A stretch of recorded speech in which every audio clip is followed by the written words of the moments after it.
Хүчирхийлэгчдээс эхлээд хүн идэгчид, цуврал алуурчид, шашны бүлгийн удирдагчдын гэмт хэрэгтээ ашиглаж хэрэгэлдэг байсан зүйлс нь алуурчны дурсгал хэмээх зах зээл дээр худалдан авагч, худалдагчдын арилжаалах бараа болдог. Дэлхий дээр хамгийн гаж, харанхуй гэмт хэрэгтнүүдийн хэрэглэж байсан эсвэл өөрсдийнх нь хийсэн өчүүхэн эд зүйлсийг цуглуулдаг цуглуулагчдын ертөнцийн. Харин тусгай дийлрүүд энэ зах зээлийг хангаж, гэмт хэрэгтнүүд цаазлагдсны дараа тэдний эд зүйлсийг цуглуулан ашиг болдог. Cult Collection, Super Villain зэрэг вебсайтууд нь муу ёрын этгээдүүдийн гараар дамжиж явсан зураг захидлууд мөн хувийн эд зүйлсийг эзэмшдэг хэмээн бахархалтайгаар сурталчилж, бүр та дуртай гэмт хэрэгтнийхээ нэрээр хайлт хийх боломж олгодог. Гэвч ийм хамгийн амжигтай дэлхийн хамгийн том цуглуулга нь Real Crime Collection хэмээх газарт хадгалагддаг. Тэд захидал, гутал, тоглоом, CD болон бусад олон хувийн эд зүйлсийг асар ихээр цуглуулжээ. Тус цуглуулгын каталогоос та Чарлз Мэнсоны олсоор хийсэн урлал, Джон Уэйн Гейсигийн зургууд, эсвэл Жеффри Дамрын гар үсгтэй 100 сарын мэндчилгээний карт зэргийг олж харж болно. Эдгээр нь бодит амьдрал дээр хамгийн алдартай гэмт хэрэгтнүүд их байжээ. Бид одоогоор дэлхийн хамгийн том алуурчдын дурсгалт зүйлсийн дилер гэдэгт эргэлзэх зүйлгүй хэмээн уг бизнесийг эхнэр Малины хамт эргэлдэг Jordan Cook хэлсэн байна. Бид үгээрээ бахархдаг. Энэ гэр бүлийн бизнес нь дэлхийд даяар ийм аимшигтай зүйлсийг зарж мөнгө олдог бөгөөд дараагийн томоохон цуглуулгыг байнга эрэлхийлдэг. Саяхан Jordan болон түүний эхнэр онцгой аимшигтай нэгэн цуглуулгыг худалдан авснаар хэвлэл мэдээллийн анхаарлыг татсан юм. Хосууд үхлийн охин хэмээн алдарсан 2002 онд цааслагдсан Эйлен Warnes-ийн эд зүйлсийг олж авчээ. 1989-1990 оны хооронд бүсгүй Флоридагийн төв хэсэгт аимшигтай аллагын мөр үлдээсэн. Warnes эрчүүдэд бие үнэлнэ гэж хуурж дараа нь будаж алан дээрэмддэг байлаа. Хэдэн сарын турш үргэлжилсэн хэлэлцээний эцэст Real Crime Collection жинхэнэ аимшигтай джекпотыг хүртэж чадав.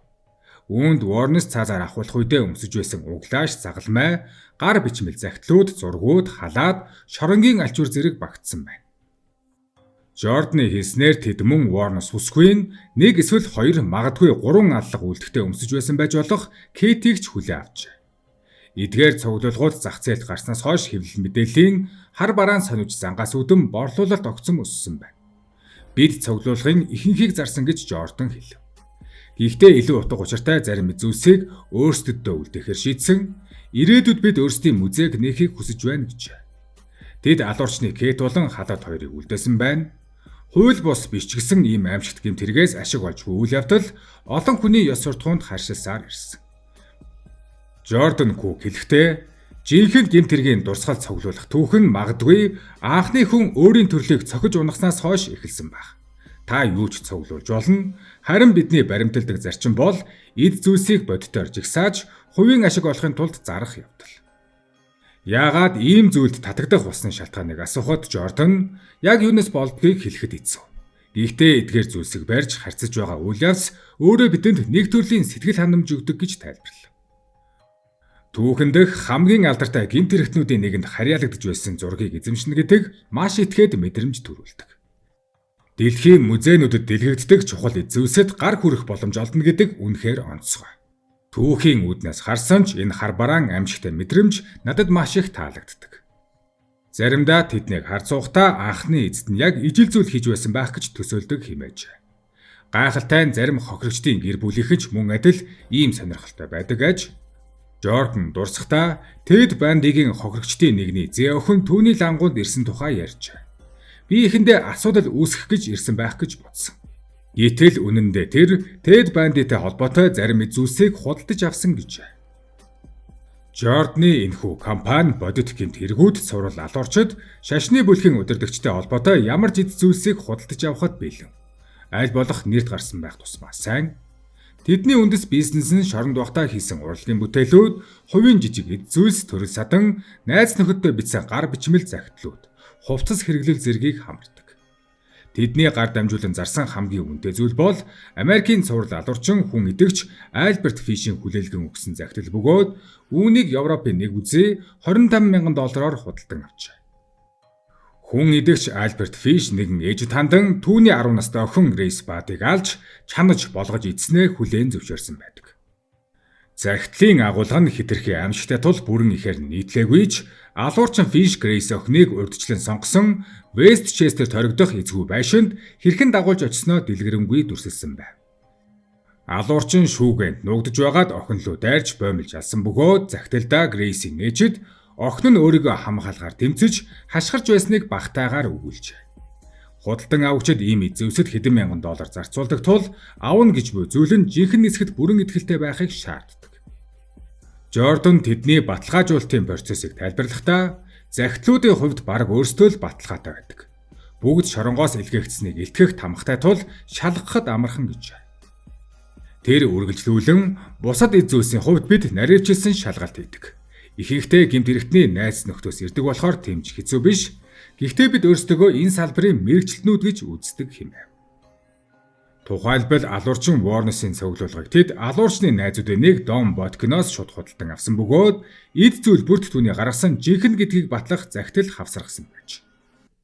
Сүүлийн 8 сарын турш энэ хэлцэл хосын маш их хүч хөдөлмөрийг шаардсан ч одоо тэд дараагийн алуурчны дурсгалын багцыг хааж эхэлсэн байна. Гэвч ийм дурсгалын нийлүүлэлтийн сүлжээ тогтвортой биш. Энэ нь зөвхөн сурал алуурчны гэмт хэрэг үргэлжилж байсан эсхээс гадна тэдний хувийн эзүүсийг олж авах боломжтой эсхээс ихэнхдээ аз завшаанаас хамаардаг. Боломж гарвал шууд шүүрч авах хэрэгтэй, олдсноо л авна гэж Jordan хэлсэн байна. Ийм муу ёрын мэд хачиргалтай эзүүсэд Америкчуудын адил зарим британчууд ч ихэхэн сонирхолтой. Jordan хэлэхдээ Атлантын далайд авсан борлуулалт нэлээд хийснээр дуртаад британчууд ихэвчлэн илүү нэрт гарсан гэмт хэрэгтнүүдэд татагддаг гэж. Jordan хэлэхдээ миний Британий үйлчлүүлэгчид John Wayne Gacy, Ted Bundy зэрэг илүү алдартай хүмүүсийн эд зүйлсийг ихэвчлэн захиалдаг. Бид ер нь британчууд болон европчуудтай их бизнес хийдэг. Тэнд ийм төрлийн эд зүйлсэд мэрэгсэн хүмүүс тийм ч олон байдаггүй гэж бодож байна гэж хэлв. Олон хүн алуурчны дурсгалын бизнесийг доромж ёс суртахуунгүй гэж үзэж Ted Bundy шиг мангасан үлдээсэн эд зүйлсийг өвлөх сонирхолгүй байдаг ч одоогоор ийм эд зүйлсийг худалдахыг хориглосон хууль байхгүй.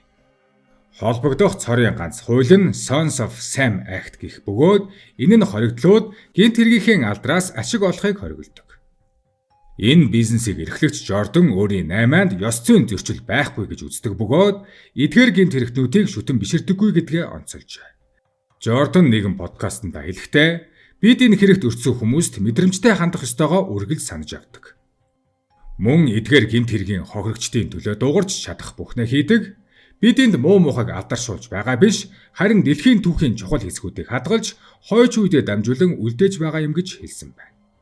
Тэрээр мөн томоохон стриминг платформуд болон продакшн компаниуд бодит гэмт хэргийн цуврал нэвтрүүлгүүдээр дамжуулж хэдэн сая долларын ашиг олдохыг онцолжээ. Jordan эцэст нь хэлэхдээ бид үнэхээр их хөдөлмөрлөж ажилладаг. Эдгээр эд зүйлсийг мөрдөж, тогтоож олон нийтэд хүргэдэг.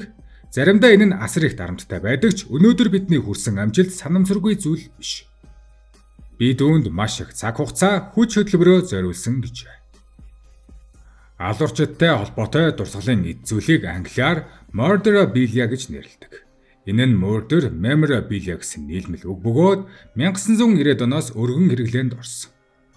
Тэгэхээр хүмүүс яагаад ийм зүйлд татагддаг вэ? Судлаачид үнийг хэд хэдэн шалтгаантай гэж үздэг. Хоройтой зүйлд татагдах сониучсан. Айдас болоод аюулгүй байдал, аимшигыг зайнаас мэдрэх. Түүхэн бодит холбоог барьж үзэх хүсэл заримд нь dark tourism-ийн нэг хэлбэр. Ихэнх цуглуулагчид гэмт хэрэгтнийг шүтдэггүй, харин dark түүхийг сонирхдог гэж өөрсдийгөө тайлбарлана. Америк нэгдсэн улсын зарим мужид цуврал алуурчны гарын үсгтээ эд зүйл шоронд хийсэн зураг захидал зэргийг худалдахыг хязгаарласан хуультай. Ялангуяа Калифорни ийм төрлийн арилжааг хадуу хяндаг. Харин зах зээл дээр зарагдж буй эдгээр зүйлсийн ихэнх нь хуурамч гэж үздэг. Хуурамч гарын үсэг дараа нь холбож тайлбарласан энгийн эд зүйлс баталгаагүй захидлууд. Тиймээс жинхэнэ зүйл үнэхээр ховор өндөр үнэтэй байдаг. Олон ч хохирогчдын ар гэр алуурчдыг дахин алдаршуулж байна. Бидний шархыг дахин сэдрэж байна гэж үзэн эсэргүүцэл илэрхийлдэг. Зарим тохиолдолд тэдний дарамтаар дуудлага худалдаа цуцлагдсан удаач бий. Сүүлийн 10-аас 15 жилд Netflix, Hulu, HBO зэрэг платформын true crime контентын өсөлтөнд энэ зах зээлийг шууд өсгсөн гэж судлаачид үздэг. Зарим эд зүйлийн үн баримтат кино гарсны дараа 2-5 дахин нэмэгдсэн жишээ бий.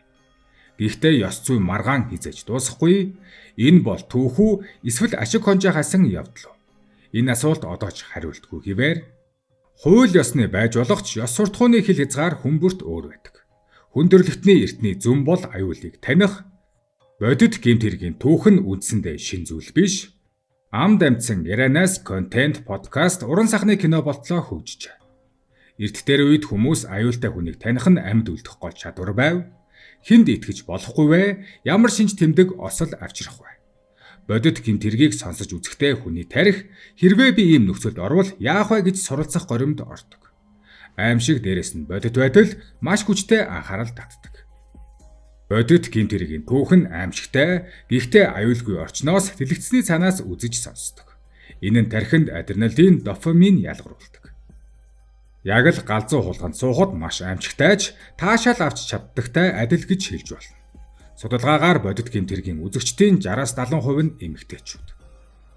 Учир нь бодит амьдралд эмэгтэйчүүд илүү их эрсдэлд байдаг. Бодит гэмт хэрэг буюу true crime нь болгоомжлох дохио танихгүй хүний зан төлөвийг судлах хичээл болдог. Иймээс ч олон эмэгтэй би айхын тулд биш сэрэмжтэй байхын тулд үздэг. Бас дээрээс нь сонирхолтой цаашлаад цаг өнгөрөхөд хань болдог гэж тайлбарладаг юм а.